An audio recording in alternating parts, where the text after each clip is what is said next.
Assalaamu alaykum shamarra fuunee daawwattoota jaalatamu baga nagaan gara chaanaliitti yaaduftan kan isiniin jiru an obboleessa keessan mootii Oromooti. Qopheetti yaa hojii turtii gaarii isiniif hawwaa kallattumaan gara qophii guyyaa irratti isin dabarsaa turtii gaarii. Dhiyeenya kana wanni dhagaa jirru waan hedduu nama ajaa'ibsiisaati. Koominitiin silaa uummata Oromootiif dhaabbattee uummata Oromoo addaan facaasuudhaa fi uummata Oromoo saamuu ila hanga baqataa agartee miskiina saamuu irratti hojjechaa akka jirtu dhageenye hedduu nama ajaa'ibsiisa. San keessaa immoo miseensa koomunitii Okaanaa tan biyya Kaanaadaa roorroo akka irra geggeessaa jiran kan isiniif himti waliin haa caqasu. Yogguu dubbannu yookaan koomunitii jibbansaa koomunitii balaaleffachuuf miti duka dubbannu. Ni gartee haqa sirreessuuf haqa dabe karaa deebisuufis karaa haqqi dabe haasirraa'uufi malee koomunitii balaaleffachuu koomunitii jibbuu koomunitii gartee koomunitiin akka diigamtuu miti. Koomunitiin akka sirrooytu koomunitiin akka jaalattu koomunitiin akka gartee waan karaa kanaan gartee miidhaan karaa kanaan jiraatu yoo jiraate illee karatti deebitee akka wal tahariif dubbanna malee akka gartee wal balleessaniif hin kan dubbannu wanni nu hubachuu barbaadan jechuudha. Waraaba jecha namni jiru kana hundaan waraabu qaba. Kanaaf koomunitiinis haa dhageeffattu manni kun guutuun manni kun anarraa eegali koomuniti. Wanni mana kana keessa jira anarraa eegalii miseensa koomunitiitti hanga juhariin bahutti jechuudha. Kanaaf wanni niin jechuu barbaade karaa koomunitiitiin waliin dhageenyu wanni tokko ala keessattis waliin dhageenyu hamti takka tagartee akkaataa itti dubbannu dhabnee yeroo dheeraa fi osuma usnu deemtee sadarkaa gartee hamatti dhufaa jirti jechuudha dubbiin kun. Dubbiin kun dubbatamee furmaata argachuu qaba. Amma karaa gaafiitiin deemaa maaliin gaafachuu barbaada? Magaalaa sana keessaa yoo waa badan Juharii balleessa. Gaa namatu yoo qofan dhageenye malee nama du'ee lubbuun baate qofa hin dhageenye malee laala dhageeffata. Nama du'ee dhageenye nama gartee du'aa ajjeese nama du'aa dhageenye nama du'ee dhageenye. Magaalaa sana keessaa yoo wanti takka qilib jedhu Juharii balleessee Juharii godhee Juharii geessee Juharii galchee Juharii nyaachisee Juharii obaasee magaalaa sana keessaa waan akkanaa jira. Yoo Juhar gartee kawaan kan godhu taate Juhar kun kana dura taa'u kana. Miseensa koomunitiitti gaafachuudhaaf iltuu bandeebu numan gaafa. Maaliif wanna keessa dhokadhee naman hama. Juhar gaafadhee furmaata hawaasa Oromootiif barbaaduu danaa jira malee. Yoon dandeettu akkasiisan yookaan hin qabaadhu taate. Kanaaf Juhar torban lamaan dabre Sheekh Ibrahim fuuteeti bakka wal faraa geessitee akka koomunitiin tun baddu har'a dalage baasii takka qofaa hafeef fuutee geessitee akka koomunitii tana balleessu har'a dalage sihii jaabi. Bakka kalammaffaa nama gartee kuma jahaatam. South Afrikaa irraa magaalaa kana namarratti ergatee namni sun nuti maqaa nama sanii beeknu dhageenya malee. Dhageenyullee waan asirra himuu qaba. Maqaa nama saniitiin ergatee namichi sun kutaa Harargeellee miti kutaa biyya taateellee hin beeku. Sila Harargee ta'e dhaqeetiin gaafadhan dhiira silaa. Kuma jahaata magaalota kana keessa walirraa nyaatanii jirtu. Kuma jahaata. Gurbaan fuudhee Juhar geessee Juhar fuudhee bakka mootummaa geessee koomunitii diiguudhaaf jecha Juhar bakka mootummaa san geessee koomunitiidhaan diigee laamadi. Kasadaffaadha maqaa Juharii hanga anaan bahutti jecha yoo waan takka dubbanne gosa Juhari kanaaf dubbanne. Yoo ammas Juhar duuba namaa jira nama maqaa sanillee maqaan dhabu. Juhar duuba namaa jira nama Juhar kana dhiibee koomunitii kanaan diiguu deemu. Irraan deebi ammallee naan qorsile jechisu. Juhar duuba namaa jira gosa jaarratee nu dhiibu jira. Nuti immoo gosti Juhar jaan ta Juhar tumsiisan ta Juharitti wanna jaan tokko anuma faadha. Nama biraatiin tokko teenya tuuxayee inillee reefu beeramutti erga jecha san sirreeffadhu Juhar fuula duraafu jechi sun gaarii miti. Tahabalaa na dho'ite takkasii ulee akkasii yoo ulee haala. Kanaaf tammoo dhiibbaan hanga dhiibbaan mataa fi jarraan bahu jechuudha. Koomunitii sana keessatti nama cimaattiin quba qabaa nama gartee waa hojjetu Oromoo keessatti koomunitii sana keessa jechuun Oromoo jechuudha. Nama gartee nama Oromoof dhaabbatutti quba qaba malee nama gartee Juharii wajji gosa guurradhee Juharii wajji dhaabbatu miti. Nama Oromummaa dhaabbatu malee ta Juhar dura dhaabbatu. Argallee borullee ana takka. Yoo kan inni gartee miidhaa Oromoo irraan gahu taate, miidhaa hawaasa Oromoo irraan gahu taate, dura dhaabbachuu jiraatullee fuula durallee ana. Hanga gosa isaatti gad deebitee amma bargooma dubbannuu wallaallee akkatti namni adda fottoqee waan godhaa jirullee laaltanii agartanii nama jecha hawaasni Oromoo bakka dhibba takkatti maqaa kana addabree maqaa boqosaatti nu miidhaa jirullee ni argitanii dhageessan jiru. Wanni kun hundinuu madda waan kanarraa madda koominiti irraa nutti as madde madda koominiti irraa nutti as madde maqaa gosa keenyaallee maqaa jaarraa abbaa gadaa kan qabsoo Oromoo eegalee ilaa gartee itti wareega maqootiin isaaniillee hanga arrabsamanii badan takkatti maqaa balleessin ilaa sinirra nurra deemaa jirti jechuudha. Kanaaf maqaan Juhar qoftiin osoon ta'an Juhar qoftiirra maqaan deemaa jiru gosa Juhar guutuurratti maqaan kun deemaa jira. Ittis miidhamaa jira. Arrabni namaas itti nu miidhaa jira. Hojiidhaanis itti nu miidhaa jira. Ifirrallee itti nu dhiibaniiti hanga koominiti keessaa hawaasa Harargee keessa achi nu baasan takkarraa nu jiran jira. Arras bulee nu tolfadheetiin dubbadha. Hawaasa Oromoo kan eeggatta filmaata filame kana keessalleedha. Dhiibbaan kun dhufee filmaanni kunillee hanga gosti ala kudha lama as keessatti filamu isaanitti itti qophaa'anii itti wajjaaranii mana san keessaa dhiibanii jara kana baasan. Maqaa Juhar jechuudha. Kana gonkumaa musuun dubbadda malee abaddan numaan musuun numaan dubbadda. Os jettanii deemu. Kanaaf wanni kun dubbiin yoo garaa baqqisan ni duutii gartee garaa baqqisan malee hin taatu gara kee. Garaa baqqisan malee hin taatu. Wanni biraa yoo garaa baqqisan ni duutii jira.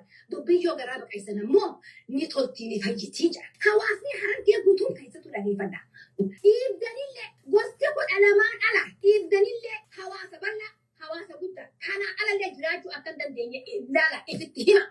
Kanallee alaa jee ifitti himu qaban. Dhugaan jirtu kanuma. Harargeen bakka dhibba takka daddabaatellee humaan nu gootu humaallee waliin goonu. Obbolee jallamaan miti. Kanaaf wanni kunillee sababa kanarra dhiibbaan kun nutti dhufe. Sababaa Juharii. Inni immoo Harargee sanaan tolcha je'eeti jala fiigaa ture. Jala fiigee. Gartee bu'aan saasan tahee jechuudha. Maalirraa?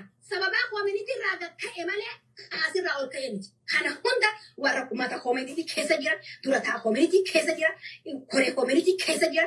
Kawaan kana hanga sadarkaa gosa teenyaatti dhiibanii nu facaasan takkatti warra koominiti bakka kana keessa jira kan nu dhiibee nu fixe hanga wareegama lubbuu qofaan nu hafe dura dhaabbannaa mi lubbuu ta'e baasuuf illee sirrii baruu illee dhaabbanna jechuudha. Juhar booda namni jiru tokko illee nu jiru nutuu mataa keenya nu dhuftee wanni kun akkana hubatamuu barbaada. Wanni kun gaafii tijaan kun yaadakii yaadakii kaayis namni gartee sosodaatee cinaa deddeemee bara akkasii miti bara hin jirtu kun dhabamee jira ammaa booda hamurraa dhaabbachuu qabas. Kanaaf cinaan deddeemina baqa isaadhaa kun curraa fuudhaatii dubbadhaa dubbii ofuu dubbatta warri gaafii na booda gaafachuu keessan jiru. Gosa keenya hanga sadarkaa gosa keenya dhamanii gabaabsaa hanga sadarkaa gosa keenya bahutti dhiibbaa nurra jirtu. Wanni kun maalirraa kan ka'ee jiru nama tokko nama miliyoona asitti dhiibbaa eeggatas sababaa jaarraatiin dhiibamnee baane arrallee sababaa Juhariin dhiibamnee waan hin baane tokkummaan karaa hundaan dhuftu walitti tokkoomna malee karaa cinaa tokkoon dhuftee walitti tokkoomna. Yoo isin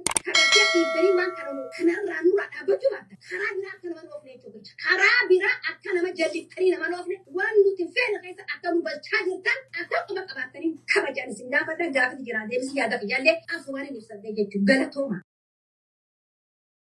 Yoo dhugaa taate an dubbiin sadarkaa kana hamtii sadarkaa kana geessee quban qabu. Dubbiin tun isaan irratti seera haalaan hin beeka. Yogguu gama boodaa kana yogguu nama gaggaafataniif namatti illee waa himan Juhar waan kana keessatti uummata maal godheef kana fa'aa takkaan dhaga'an. Beeki nama namaa wajji ol loolu yogguu namni kijiba isarra kaa'u. Abaluu sanitti himini nama isaa wajji deemullee ittiin himin namaan jedhanii beeki. Akka gaariitti ololli sadarkaa kana ga'e ifitti quban qabu yoo haftees dhugaana dura haftee ololaatu waa lamaaf tokkoffaa. Ani ololli uummata magaalaadha balleessaa xiyyaan asumatti hin arge malee bakka biraatti hin garre. Ololli xiqqishaan namni oofu uummata guutuu gurra wal taasisee bakka takkatti osoo namni dhufee sin gaafanne suma duubaa namarra murteessaa addunyuma deemturra aan uummata asii kana keessatti hin dhagaye malee bakka biraatti hin dhagaye. Hubannoon bu'uurri namni waa hubachuutiif beekuudha tokko hogguu namni waa sitti hime. Abaluun kun maaliif waan kana natti himeettee gaafachuurraa isii takka yoo na dagachiises wanni na dagachiise ilmi namaa ciftinuu waa kijibatti himan kana dhufee akka ittiin ce'uuni yoo jaanillee nama manga tokko bira jaan jeetiin xiqqeessee ilaalee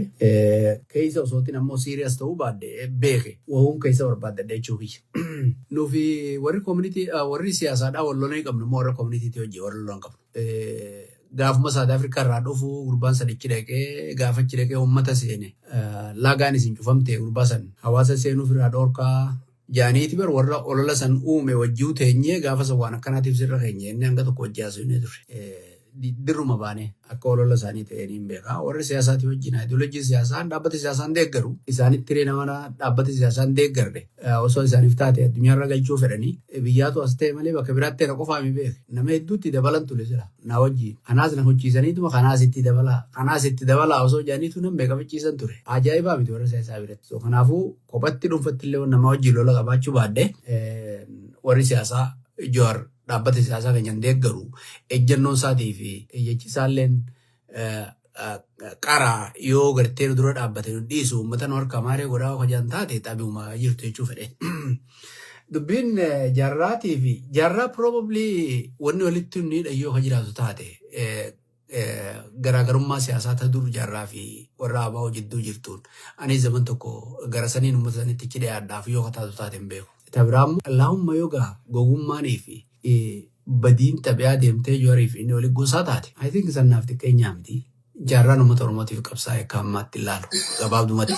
Dubbii gosaa kan jettu taate ani akka kiyyatti mucaa kiyyaa fi anillee akka adda addaatti yaadda. Gosaaniin nama jaaree koominiti irratti nama duulsiisa jee ifillee itti namanu isin san bareeddullee natti hin fakkaatu. Sanaafuu waan inni hojjedhuuf gosatiyya yeroo cufa waliif fiduun fedhu obboleessa kiyyallee osoo taate yaada kiyyaa fi mucaa kiyyaan isin hin jeebar. Mucaan kiyya dargaggeessa magaalaa kana isaa dursa. Guyyaa tokko yaamee waan akkanaatu jira kara kiyyanaa gorii hin jenneenan. Kanaafuu waan inni fi deemuun gaarii ta'us hamtuu ta'us angosatiyyaa wajjin walitti niidhu. Dubbiin akka siyaasaatii bara. Gosa siyaasaa haasawatu gosaa wajjin walitti niitu. Yaaduma kee ibsatta yoo falmatte mirga kee falmatta. Kanaafuu dubbiin siyaasaatii fi akka koominitiidhaa gosaan hin gaggeeffamtu jechuu fedheeti.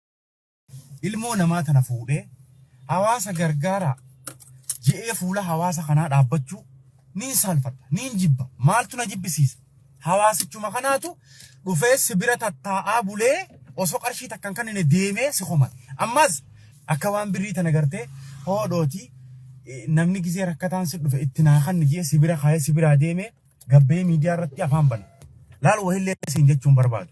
Bookiyyaa haadha raawwu tokkittiin tursi geessi. Itti sheer godhaatii biraan ga'a. Boodhiyoo tana kalee viidiyoo ta'e wayii namni natti ergee ani Hamzaa waaniin sii godhee fi maalii asliin nama nagayaati aslii isaa nama gargaaruun arkee minaamin aslii ati jette san nama 7-8 itti geessinee itti dhaqeeti namni yoo hawaasa kana gabbee hawaasni nama kana narratti uffatee hin gargaaru jee nama 10 ol gaa asliin jalaa bilbila kaasuu didee taa'u jiru. Leengaddaati wanni ati bulgaate miidiyaa irratti waan biraa mudaamuddiin baana biraan ga'a. Siin kabaja ture. Hamzaa sii jawun arge bakti. Takka maal naa gootee beekta yaa obboleessa kiyya. Waaniin sii godhe miidiyaa irratti hin dubbadhu. Dhugaaf tanaa san ijeen dubbadhu. Bookiyyaa eeshii naa bittee ati. Ati eeshii naa bittee. Eeshii wayii tanaa bittee jira mudaamuddiin baana. Mucaa keenya yeroo keessaa dheengadda deeme sana. Awwa ati amma jaarsa soddaati. Mudaamuddii. Mee namaa siree ciisu jira maallaqa natti ergeen kijibinii. Kanaadaa teesseen kijibinii. Dheengaddaa siina biraa deemtee. Ansi kabaja ture. Baxraanaa kabajaan qabdu. Ijoolleen teenya taarargeetun ilmaan wasaqa isin wasaqa. Anaa fi aslii wal bira kaayeeti taa'ee asliin nama gargaara nagalleedha. Hamzaan ammoo ja wasaqni kun wasaqaabi bakti isin waliin kabajan ijoolleen teenya taarargee. Fallaanaati barbaaddeenis si safaraan qomaaxota wal geesse. Mee ijoolleen teenya taarargeedha. Warri teessanii nama qomattan. Warri Hamzaa dheengadda manatti itti dhufeeti mucaan Hamzaa dhaa uumaa dhabee deemeettan maallaqa na bira keessanii jira. Ani giiftii taphadheetiin leencanaa kannitanii biriin na bira wali qabattan jirti ilmaan keenya kaarargeetiin baana. Sadaqaan guurradhee jira bu'an warri sadaqaa guurratee takkaa ilma namaa ol jeelaalee sumunitti kanneen beeku as keessan namni kumaatamaan ciisu jira. Warri har'aan tana malika ifakkeessee dheengadda mucaa kana fuudhee liibii tattaa'u jiru kunis nama 7-8 harratti dawwalee kadhatee dadhabee jira magaalaa tana. Takkaa namni dhaqee eessaas dhukkuba jeen jira. Mijiyyoo bulkoosiin asitti dhaabbatu baatii 8 guutuu magaalaa Kaayiroo tana keessatti funyaan kanaan nyaata nyaatti huuruu tanaan. Takkaa dhageessanii amrii akkana. Takkaa gurra keessan bu'ee wanni akkana. Amrii akkanaan magaalaa tana keessa jira. Nama meeqaatu siree gubba galee siree irra ciisaa jira. Takkaa eenyu gargaartanii beektan. Eenyu sumunii tana narraa qabii Hamzaatti geessi jettee beektan. Arra teessee Hamzaa qomattaati. Harargeen wasaqa isin ijoolleen harargee jette. wasaqni anaa fi si malee harargee miti. Namni walitti balleessimee boru anaa fi atilleen dhiifama walii goonee nama gaarii ta'uu dandeenya. Wasaqummaa kanarraa qulqullaa'uu dandeenya. Garuu maqaa kiyyaan harargee ittiin bu'in. Atis maqaa keetiin an harargee ittiin bu'u. Kun waadaadha duraan illee nu jidduu jira. Nama parsanaalii tokko gisee arrabsitu nama san qofa arrabsi. Maatii salleen ga'in. Harargee wasaqa isin ijoolleen harargee duraanuu waliin kabajanii maal ka jette? Nuti ijoolleen harargee wal kabajnaa wal jaalan. Nuti ijoolleen harargeedhaa uummata hawaasa biraa biratti illee Oromoo teenya kutaa biraa biratti illee hawaasa jaalalaatiin beekama. Wasaqni nama wal lole lamaani malee hawaasa guutuu miti. Ooftee biyyatti hin galchin. Ooftee saba bal'atti hin galchin. Ooftee naanaafis jiddullee wanni hin baasin waan si godhe takka illee hin qabu. Aniif yaadadhu ati akkasitti sin beekudhaan wanni na bute. Akka abbaa lafaa tokkotti miila olirra kaatee mucaadhaan jalatti gabbuu jettee sa'aat akka jala dhaabbachiiftu santu na butean. Hai mucaan kun nama ganda keessanii natti fakkaata. An bakka isin dhalattanitti illee takkaasis gaafadhee hin beeku isallee hin beeku gaafadhee. An gaafa waa dubbadhu eessa dhalattee nama hin gaafadhu eenyurraa dhalattees nama hin gaafadhu. An namni afaan kiyya dubbachuun naa gaala. Nama afaan kiyya hin dubbannee miti. Naman afaan biraa walitti dubbannu yoo walii galuu dandeenye wal gargaarree waliin jiraachuu dandeenya. Wal jaalannee waliin deemuu dandeenya. Akkasitti namoomatti nama malee akka keessanitti maali kajuu kana hin beeku akka keetitti keessattu. Akka keessanillee kan jedhiifama naa godha. Folollee naan jette folollummaa kan keettu if yaadadhu jechuutti si harkisee butamtee karaa arrabaatti goruutti jirta. Karaa arrabaatti ka butamte sani. Kun folollummaa kan keetti duraanumarraa kanaa fe'ate addaan darsa adda guuranne kana. Maal naa goote kanaan jette takkitti qofan si yaadachiisa. Reestooraantii namaatii nyaata nyaattee bilbilli sirraa fuudhamee sababaa sanii jaakettan sirraa baafamee gaarbeejatti darbamuu kaka'e rassa raffatteetta. Dagattee yoo dagattee sinirri si yaadachiisuudhis. Gaafa liqiin namaa over sirra taatu adeero irraanfatte si yaadachiisuudhis. Kana na argaa nammaan tana. Aare su yaadachiisuudhaafis. Liqiin namaa fatara ganama soo over nyaattu gaafni telefoona sirraa fuudhame. Wama bilbilattee alaa galtuun gaafa yaaddu itti adeero. Si yaadachiisuudhis. Irraanfadhu akkasumatti dagadduudhis. Garuu san keessaa hunda baatee an ilma namaati. San hunda keessaa baatee an ilma namaa tokkichatti guyyaa har'aa kanaan tana nama tokkotti wanti ijeen beekan nan gammadaaf. Akkattiif dhaabbattee uffattee bareeddee namoota gaafa san liqii irraa nyaattee abdii kutachiisuu barbaadan gaafa abdii fitti hortee kana dhaabbattu natti tolaan. Sigalee akkattiif dhaabbachuu kan keettu kophaa kan kee dhaabbattee nama taatee ejjetuu kan keettu jecha manan sin jette aartee mucaa san gargaaru cinaa dhaabbachuun kan kee natti tolee jira. Maaliif boru nama hedduu gargaaru malta waan ta'eef adeero. Guyyaa irraa kanaan tanaa qofatti Viidiyoo tana sheer godhaati Hamzaa Malaatee Biraanaa gaa. Galatoomi muddi waa'ee Hamzaa nu himuu keetu galatoomi ganaan irraa gataan. Edaan adeero Hamzaa gizee fuchuu salphaa jaga tuffatee deemu akka inni waan taksiisaa hin qabne hin beekamu. Hamzaani taayirootti mana namaa nyaata nyaateetti waan ofirraa kafaluun mana nyaataa dhaqee reestooraantii fayyaa mudaamuutiin irraa kafalee jechuudha. Hamzaa jechuun gabaree muudiin sirraan toltuu wanni ati guutuu akka tolu ati gabareedha jechuudha. Gabaree maqaa kee katabatu hin beekne Hamzaa Haaji Sambiraan gaa koroffee afaan koroffeedha. Deemee xiyyaa sharmuuta akka isaa fuudhee jechuudha. Xiyyaa sharmuuta kararraa. Sigalee namni jaartii akkasii qabu suni maal haadha keetti muudii mucarraa qabate sigalee. Maal gabbuuftee sa'a takka fooqa jalas eegee jechuudha. Ati eenyu tortoraa. Hamza Biraanaan gaa Hamza Haaji fi malaaxa xiyya irra bare anillee malaaxa dhagaruu xiyya sirra bareeddi jechuudha. Malaaxaallee ta'u an sirraan baradhe sirra waan beeka sirraan uffannaa beeka. Ati bar huccuun uffattu bar huccuu raakisha bar huccuu biyyatti qarshii 5 gurguramtu jechuudha. Huccuu salphaadha uffattee asii akka nama waa qabutti muudii namarraa qabatta jechuudha. Kun hooraan gabareen sigalee hoolaan gowwaan asii saa 24 koofiyyummaa fi huccuu salphaata bitatee as safaatee asii miicata keessa qoraan gurguratu jira. Sigalee miicata keessa qoraan gurgurataati. Inni asii huccuu salphaata suuqa jaamaa littisan kaaroo keessa doraa qarshii 100 bitee goggodha jechuudha Hamzaan jechuudha. Hamzaa jechuun ani Oromummaa faloo gootii Hamzaa naaf hin qabu. Natti Hamzaan qaraatiin qabu jireenya keessa hin jiru jaartii taatu sharmuuta fuudhe Annaaf hin galuu jiru. Namni kana akkamitti mucaa bareedaa sanirra mucaa akka daa'ima bareedaa qabu sanirra muudii maara qabata. Salama wulii mudaa muddii afaan bantaami. Hootu natti aan hudduu si salaa jechuudha. Thank you. Anis Kanaadaa jira.